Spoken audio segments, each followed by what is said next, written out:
Assalamualaikum warahmatullahi wabarakatuh. Apa kabar saudaraku dimanapun kalian berada? Semoga selalu sehat dan selalu dalam perlindungan Allah Subhanahu wa Ta'ala.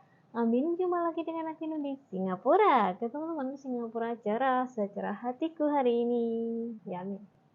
Tuh kan, Singapura sudah cerah ya hari ini. Jadi beberapa hari ini tuh udah nggak hujan-hujan lagi kayak minggu-minggu lalu kayak gitu. Jadi cerah banget tuh. Tuh, cerah banget ya. Oke, so di video kali ini di Singapura tuh akan share ada seorang mbak-mbak yang lagi curhat ya. Memang untuk bekerja ke luar negeri itu kita harus mempersiapkan mental yang kuat, iman yang kuat, semuanya harus kuat ya. Pokoknya kalian kalau mau kerja ke luar negeri harus memiliki ilmu moto picek kuping budek, itu bahasa Jawanya ya. Istilahnya kalau kita harus tutup mata, tutup hati dan juga tutup telinga. Maksudnya tutup mata itu apa? Kalau kita melihat majikan kita, misalnya kalau kita melihat majikan kita lagi berantem, kayak pura-pura kagak tahu aja kayak gitu. Apapun yang ada di dalam rumah itu, misalnya ada masalah apa, pura-pura aja kagak ngelihat, pura-pura aja kagak tahu kayak gitu.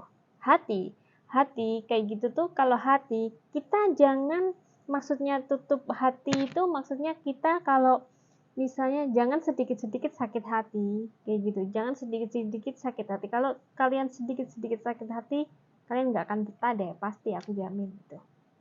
Telinga, misalnya majikan lagi ngomel bla bla bla bla bla bla bla bla atau apalah komplain ini A B C D E F G, nah pura-pura aja, pokoknya pura-pura aja budek kagak denger, kayak udah pokoknya kakak semuanya tertutup gitu loh, yang penting kerja gitu. Kalau namanya majikan pasti mayoritas tuh kayak gitu, pasti ada komplain, itu pasti ada sih teman-teman. Jadi bukan hanya mbak yang curhat ini aja, aku pun juga kayak gitu ngalamin hal yang sama. Jadi kayak gini nih curhatan dari mbak-mbak ya, aku bacain ya.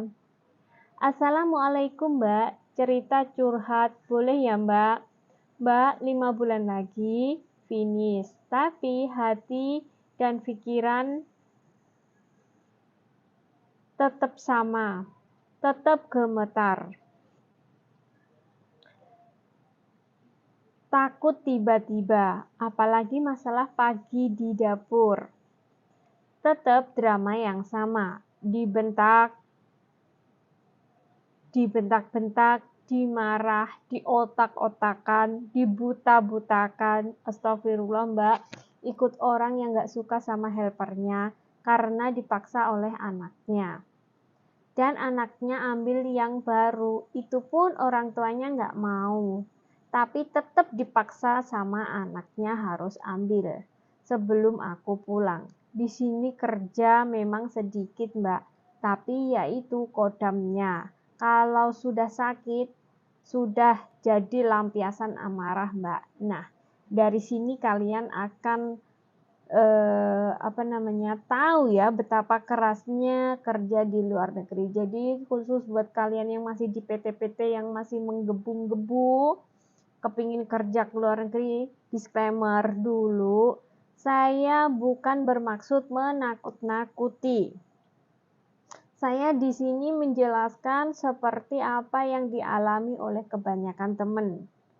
Tapi benar, siapapun itu helpernya yang masih baru-baru pasti itu bilang nanti, Mbak aku nggak kuat di sini, ini kerja ini salah, kerja itu salah, diomelin terus. Lap sini salah, lap sana salah, nyapu pun salah, ngepel pun salah, itu tuh pasti. Apalagi masak, udah deh. Yang namanya kita beda culture, beda budaya, ya begitu itu. Jadi kalian jangan melihat dari kesuksesan sebuah TKW itu punya rumah bagus, punya mobil mewah, punya motor bagus, kayak gitu-gitu. Ya, lihat aja perjuangannya, prosesnya enggak mudah teman-teman ya. Apalagi yang jaga nenek-nenek, semuanya pasti ada plus minusnya. Kalau yang jaga nenek-nenek itu apalagi yang sudah hilang ingatan kayak pelupa kayak gitu. Katanya udah makan dibilang belum, akhirnya nanti anaknya itu ngomelin pembantunya kayak gitu-gitu. Dan sama seperti mbaknya ini gitu loh. Ya, ini kan jaga orang tua, jaga ibu, seorang nenek-nenek kayak gitu ya.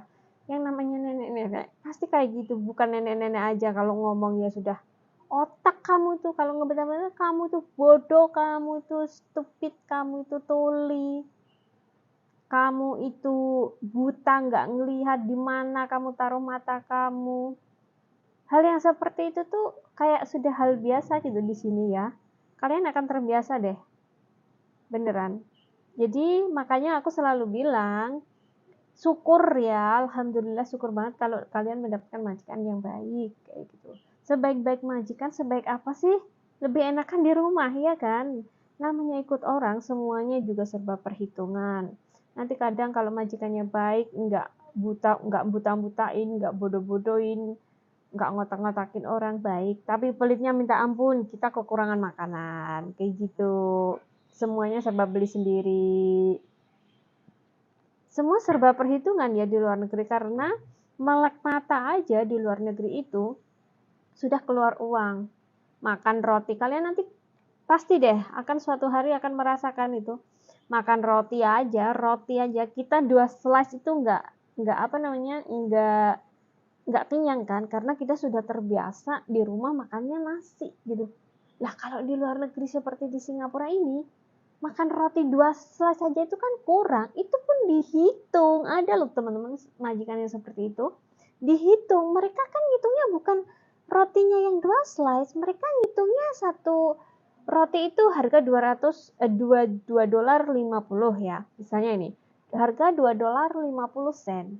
Nah itu untuk berapa hari? Kalau 1 bulan berapa? Kalau 1 tahun berapa? Gitu mereka tuh cara ngitungnya tuh kalkulatif banget gitu, nggak kayak kita orang makanan aja kayak gitu kan kalau orang kita, bener nggak? Nah dari situ makanya aku kasih pandangan ke kalian agar kalian tuh nggak kaget misalnya kalian mendapatkan majikan-majikan yang seperti itu gitu loh teman-teman ya. Bukan maksud aku tuh menakut-nakuti ya, namun kalau kalian bisa kuat dengan cobaan itu, pasti kalian tuh the best. 2 tahun finish kontrak, kalian udah the best banget. Itu hebat banget.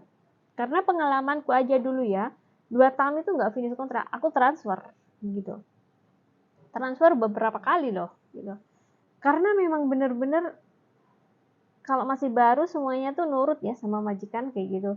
Yes sorry kayak gitu. Kecuali kalau yang sudah X, nah mungkin dia baru bisa berani speak up kayak gitu. Kalau sudah XX kayak gitu. Ada sih yang baru berani speak up itu karena mental dia itu sudah keras kali ya gitu loh.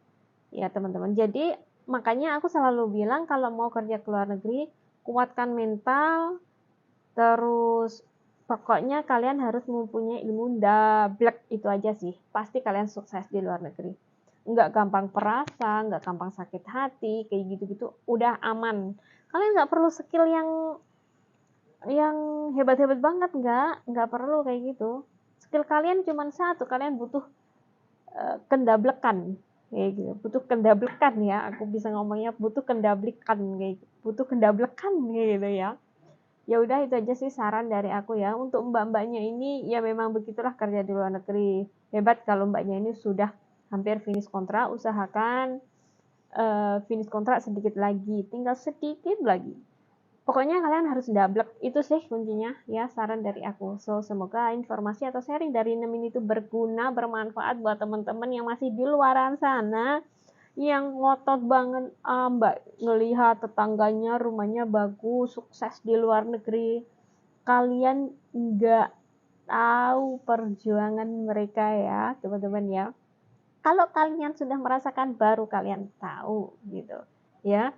Jangan melihat orang dari sisi suksesnya, lihatlah mereka dari sisi perjuangannya. Gitu sih saran aku untuk ya teman-teman.